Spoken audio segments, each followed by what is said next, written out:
Здравствуйте все! Добро пожаловать на канал Магия Песка. Старинные турецкие гаремные гадания на песке для вас. Дорогие зрители, гости канала. Тема сегодняшней отсыпочки звучит так. Что он осознал в разлуке с вами? Загадайте, пожалуйста, на мужчину. Представьте его, назовите его по имени и задайте такой вопрос. Что он осознал в разлуке со мной? Надеюсь, вы настроились. Я убираю Назар. Прошу высшие силы дать мне возможность ответить на все ваши вопросы и послать для вас только самую важную, самую нужную и самую полезную информацию. Итак, давайте же посмотрим, что он осознал в разлуке с вами. Так, но здесь мужчина очень многое понял. Очень многое понял. А самое главное, что он осознал, это вину. Свою вину за то, что он не додал, не долюбил, не раскрылся, не показал, не рассказал, не вникся. Мужчина чувствует себя виноватым за то, что с вами случилась эта ситуация разлуки. Сожалеет ли он об этом? Конечно же, да. Переживает за это? Конечно же, да. Вспоминает о вас, тоскует о вас. Но в его окружении вот есть двое. Вот они вышли. Может быть, кстати, кто-то третий есть. Но тем не менее, двое, кто особо активно пытается его от вас, я не знаю, отвадить. Да? Кто его поддерживает, но каким-то таким странным образом, что, дескать, да все бабы дуры, да все они там одним миром деланы и прочее, прочее. Два каких-то утырка, по-другому и не скажешь. Маргинала, каких-то, может быть, даже алкаша. То есть люди, которые сами по себе, будучи, например, там, жуткими подкаблучниками, мамочкиными сынками, вот выходя за дверь своего дома, начинают геройствовать, что да ты я там такой крутой, да я там всех вертел, да и прочее, прочее. Эти люди очень сильно на него влияют, постоянно ему что-то там нашепчивают, высмеивают, да, в его самых лучших проявлениях. То есть он там, например, хотел бы к вам проявиться, прийти, приехать, позвонить, написать. Они говорят, да ты что, да ты тряпка, да ты не мужик, да как так, да, и пошло-поехало. Он на них смотрит. Он на них смотрит, он их слушает. Пусть он не все принимает то, что они говорят, но тем не менее они являются вот таким, знаете, фактором, раздражителем, которые очень сильно влияют. Что касается чувств и ощущений, но я вижу, что между вами любовь. Вот как ни крути, да, сердце вышло, пусть оно и неправильной формы. Может быть, любовь какая-то, вот знаете, страдательная, переживательная, но тем не менее. И вы любите, и он любит. Вы друг друга забыть не можете. Вы друг друга отпустить не можете. Кстати, мужчина часто видит вас во снах. И сны такие у него беспокойные, с вами связаны. Он каждый раз видит картинку приблизительно похожую, что вот вы встречаетесь, и он вас теряет. Да, а потом найти не может. И так ему страшно становится, и так ему плохо становится, что вот он просыпается в холодном поту. И вот это повторяется ситуация из раза в раз. Он уже измучился этими снами. И знаете, как будто бы ему даже вот прям душу вылить не перед кем. Потому что вот эти двое, они только лишь смеются, потешаются над ним. Все время его там, знаете, вот как за мужика не считают. Постоянно его этим тыкают. С вами он не может разговаривать, потому что это же надо идти, каяться, это нужно заново все начинать. А он этих побаивается, что они дальше будут над ним издеваться, да, что они будут постоянно в него пальцем тыкать. Что касается вас, но вы более чувствительны, и вы, в принципе, готовы его и простить, и вернуть, и как бы сильно не обидел, как бы он дурно не поступил, тем не менее, я вижу, что вы готовы. Вот в сегодняшнем дне вы готовы, вы открыты для любви, для отношений, для того, чтобы понять, принять, простить. Это все у вас есть. Что касается мужчины, то у него робость идет, ему страшно. Страшно момента разговора. Страшно, что ему откажут, что его пошлют. И тогда он появится, знаете, как вот это, и эти предсказания, вот этих двух предсказателей, да, они исполнятся. И от этого ему становится тошно. У него такое ощущение иногда, похожее на вот приближающуюся истерику, да? Хочется поплакать.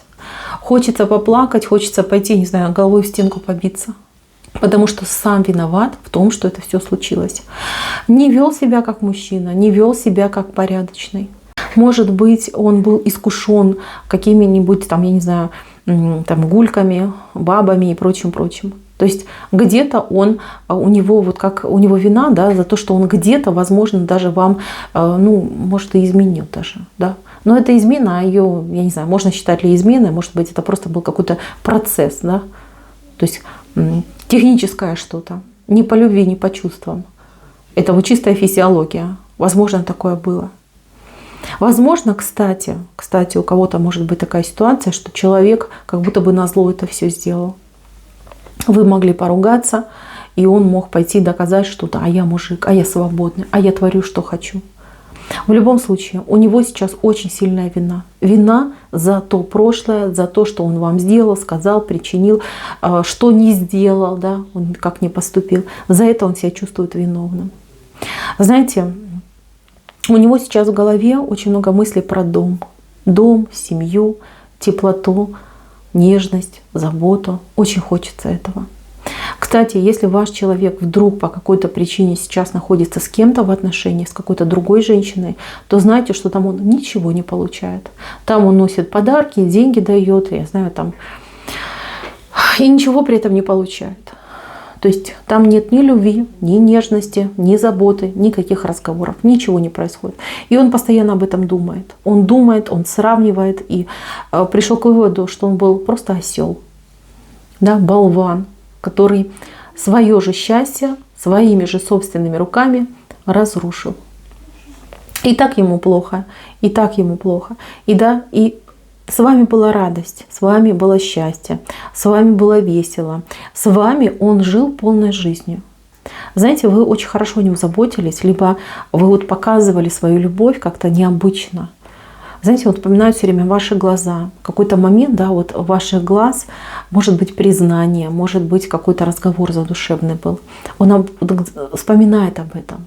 Ему так хочется опять увидеть ваши глаза, увидеть вашу эту эмоцию любви. Вот в самые страшные моменты жизни он всегда вспоминает вас.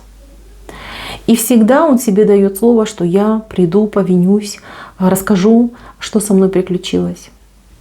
Но когда ему становится попроще, вот страх он пересиливает. Знаете, этот человек, он еще вернется в вашу жизнь. Обязательно вернется.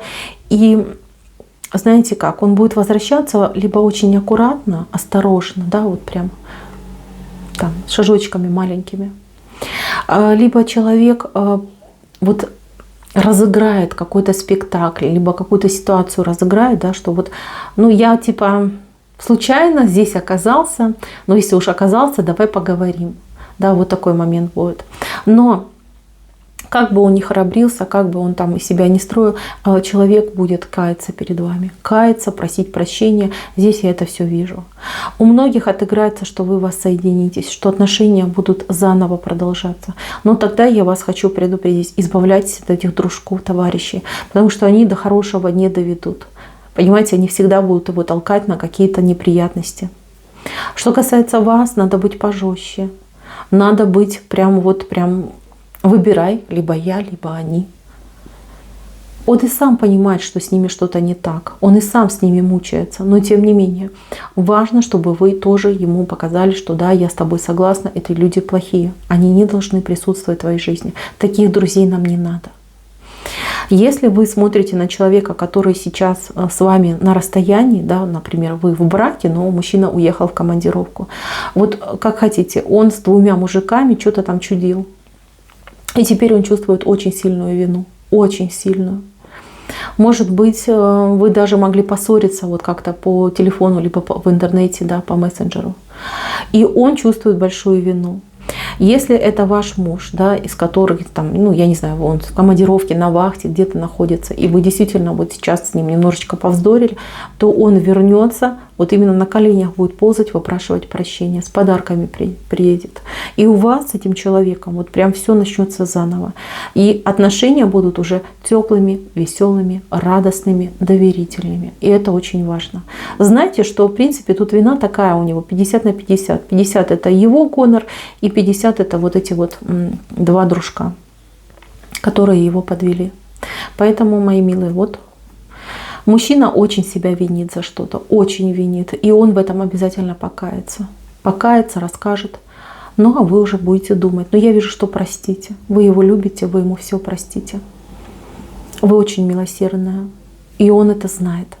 Даже так, он на это надеется, что вы ему все простите. Мои дорогие, на этом все. Спасибо всем за внимание. Всем пока-пока.